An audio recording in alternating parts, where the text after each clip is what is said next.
Ginoong Raymond Bautista. Nuestra Señora Virgen de los Remedios de Pampanga, ipanalangin mo kami. Mahal na Birhen ng Medalya Milagrosa, Nobyembre 20, 1830, ng ikatlong pagkakataon ay nagpakita ang mahal na Birhen sa isang madre kay Santa Catalina sa Paris, France. Siya ay inutusan ng Birheng Maria na magpagawa ng mga medalya na ayon sa disenyo ng kanyang ipinamalas. Ayon sa Birhen, ang sinumang magsusuot nito ay magkakamit ng maraming biyaya. At dahil nga sa mga himalang ginawa ng Diyos sa pamamagitan ng mahal na Birheng Maria, sa lahat ng magsusuot nito sa leeg ay may buong pananali, kung kaya ito ay pinuri ang Medalya Milagrosa. Ang kapistahan ay tuwing Nobyembre 27. Ang imaheng ito ay nasa pangangalaga ni Brother Joel Cadiz. Mahal na Birhen ng Medalya Milagrosa, ipanalangin mo kami. Mater Dolorosa. Si Maria ay larawan ng isang ina ng hapis, sapagkat nakibahagi rin siya sa hirap at sakit ng kanyang anak, upang tubusin tayo sa ating pagkakasala. Subalit doon sa Kalbaryo, sa tabi ng krus, ay ibinigay ni Jesus si Maria sa atin bilang ating ina at tayo bilang kanyang mga anak. Kapistahan, tuwing Biyernes bago ang Semana Santa. Ang banal na imahe ay nasa pangangalaga ng pamilya Perona. Mater Dolorosa, ipanalangin mo kami. Para sa kaarawan, La Porteria. Ang debosyon ay nagsimula noong 18 taon nang magpakita ang Birhen kay Fray Luis de San Jose sa Avila, Spain. Nagpaguhit siya ng larawan nito ng kanyang inilagay sa bulwagan ng kumpento na tinatawag na Porteria. Bilang pagkilala sa kabutihan ng Fraile, ay itinalaga ang simbahang itinayo ng mga kapwa niya Fraile sa Dragon. Albay kay Nuestra Señora de la Porteria. Sinasabing ang simbahang ito ang ipinalit sa simbahan ng Tagsawa ay natagpuan sa pagsabog ng Bulutang Mayon. Ang imaheng ito ay nasa pangangalaga ng pamilya Miranda. La Porteria, ipanalangin mo kami. Ina ng daging saklolo. Ang orihinal na larawan ito ng mahal na Birhen ay nagmula sa bayan ng Creta, Timog Grecia. Dinala sa Roma ng isang mangangalakal, ngunit ito ay ninakaw. Hiniling ng mahal na ina sa nakatagpo ng larawan na magpatayo ng simbahan, na naitayo naman noong taong 1644. Subalit sinira ng mga kawal Pranses noong 1778. Muling nawala ang larawan, ngunit muli namang nakita noong 11 ng Disyembre 1865. Ang larawan ay naliligiran ng mga titik na Griego na ang kahulugan ay ina ng Diyos. May dalawang anghel na daladala ang mga simbolo na mga ginamit sa pagpapahirap kay Jesus. Upang ito ay mapangalagaan, inihabili ni Papa Pio X ang larawan sa mga paring redemptorista na siya namang nagpalaganap ng debosyon sa mahal na ina ng daging saklolo. Kapistahan, tuwing 27 ng Hunyo. Ang banal na imaheng ito ay nasa pag-iingat ni Ginoong Jaisel Salvador. Ina ng daging saklolo, ipanalangin mo kami.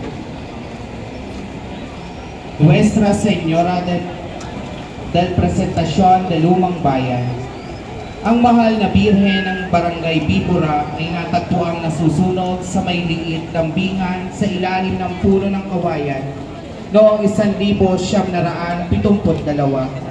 Ginawaran ang koronasyong simbolikal noong Mayo 26, 2012. ng lubhang kagalang-galang Manuel Sobrevillaz, Obispo Emerito ng Imus. Ang imaheng ito ay nasa pangangalaga ni Brother Jerome Bonto. Nuestra Señora de Presentación de Lumang Bayan, ipanalangin mo kami.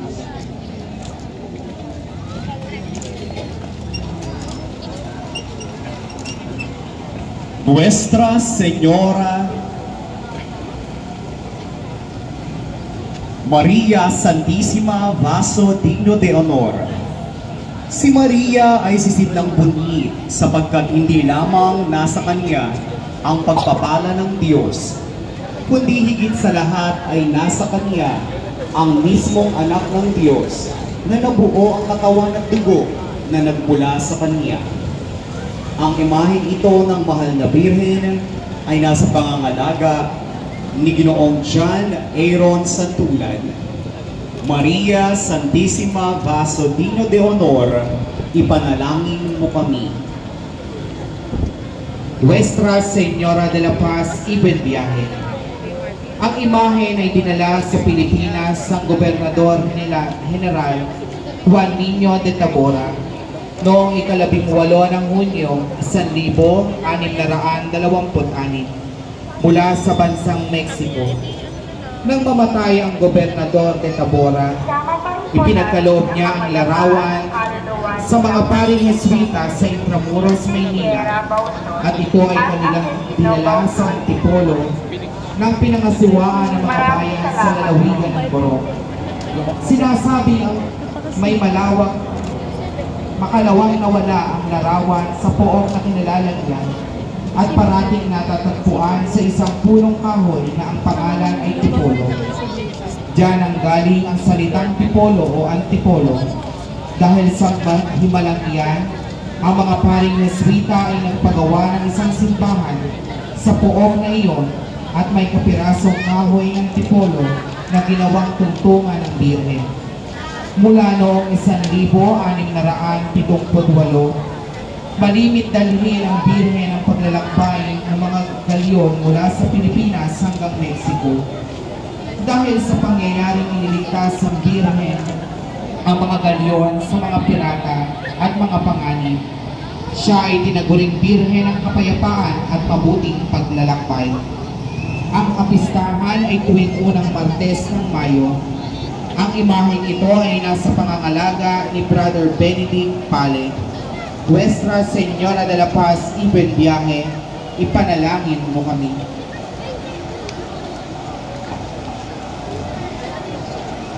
Nuestra Señora del Carmen. Ang mahal na Birhen ay nagpakilala kay San Simon Stock sa bundok ng Carmelo sa Israel noong ika-16 ng Hulyo 1251. Doon ay binigay sa kanya isang eskapularyo at ang pangako na sino mang magsusuot nito ng may pananalig ay maliligtas sa walang hanggang apoy ng impyerno. Ipinahayag ni Papa Juan 22 na ang magsusuot nito ay makakakamtan ang kaligtasan sa unang Sabado, pagkaraan ng kamatayan. Ito ay kung mananatili silang tapat sa pagsunod sa kalooban ng Diyos. Kapistahan tuwing ika-16 ng Hulyo. Ang imahe ng mahal na Birhen ay nasa pangangalaga ni Marvin V. Arnan at pamilya. Nuestra Señora del Carmen, ipanalangin mo kami. Nuestra Señora Virgen Milagrosa del Santísimo Rosario de Orani. Saksi ang mga bayan ng Orani at Samar kung saan ang aparisyon ng mahal na Birhen. Pinamimintuan ito ng Orani, Bataan. Ginawara ng koronasyong kanonikal noong Oktubre 7, 1978 ng Papa Pio XII. Ang kapistahan ay tuwing ikalawang linggo ng Oktubre. Ang imaheng ito ay nasa pangangalaga ni Brother Florencio Manayro Jr. Nuestra Señora Virgen Milagrosa del Santísimo Rosario de Orani, ipanalangin mo kami.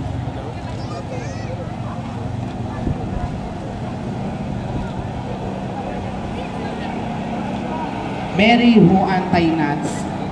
Ang debosyon sa mahal na ina sa ilalim ng pamagat ng Mary Who Antaynats ay nagsimula sa isang malaking lungsod sa malapit sa March, ang Pulse, at naging tanyag sa pamamagitan ng kwento ni Martin Lago.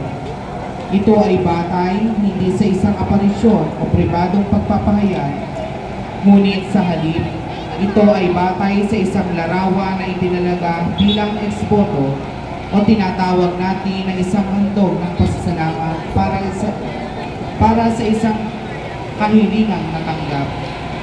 Noong 1986,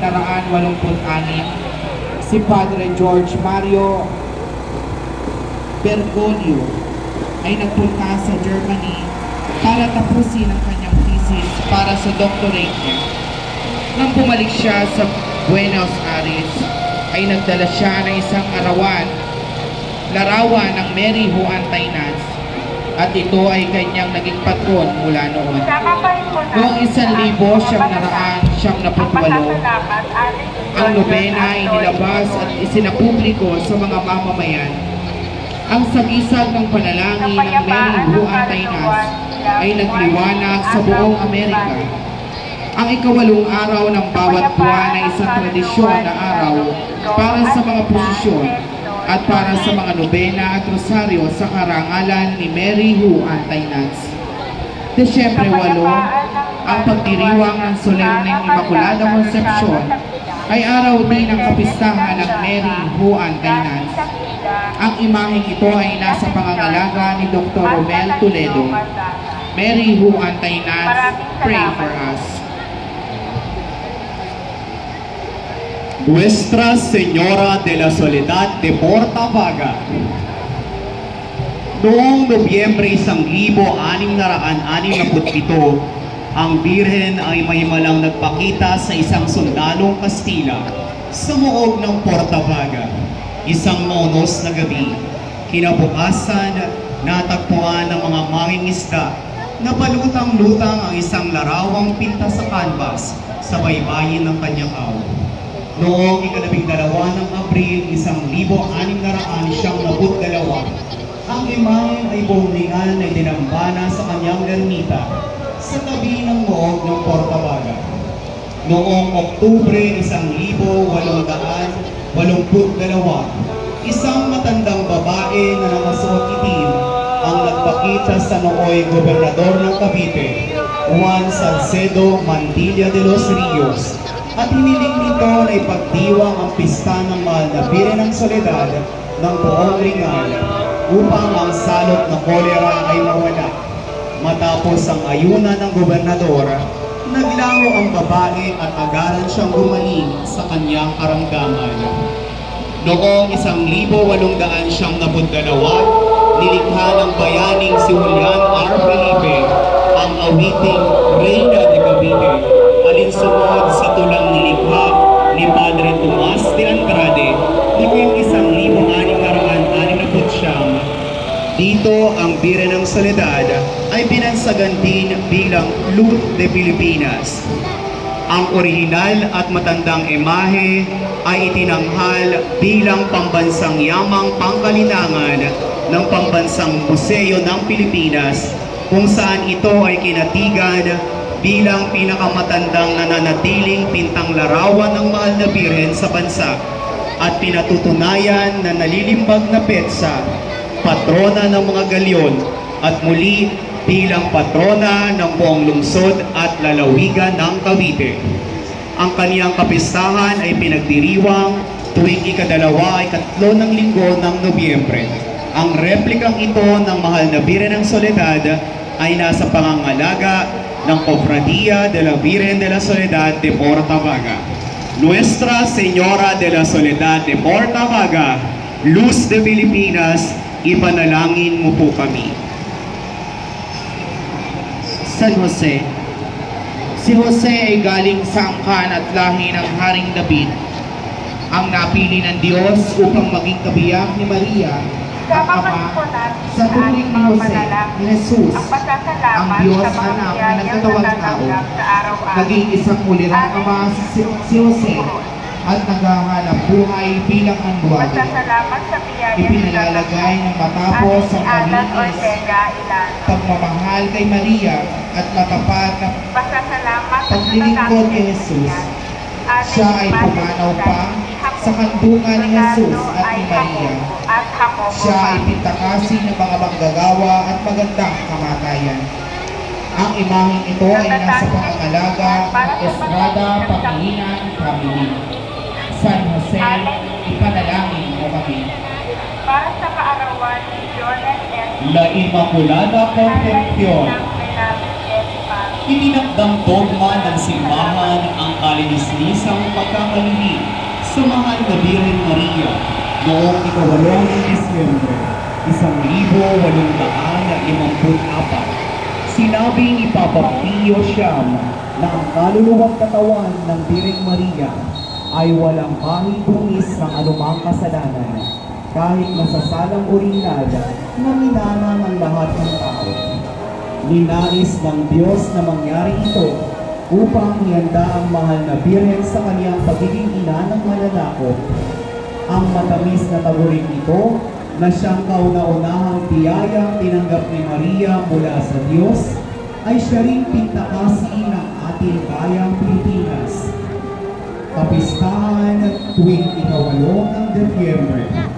Ang banal na imaheng ito ay nasa pag-iingat ng pamilya Pobre. La Immaculada Concepcion, ruega por nosotros.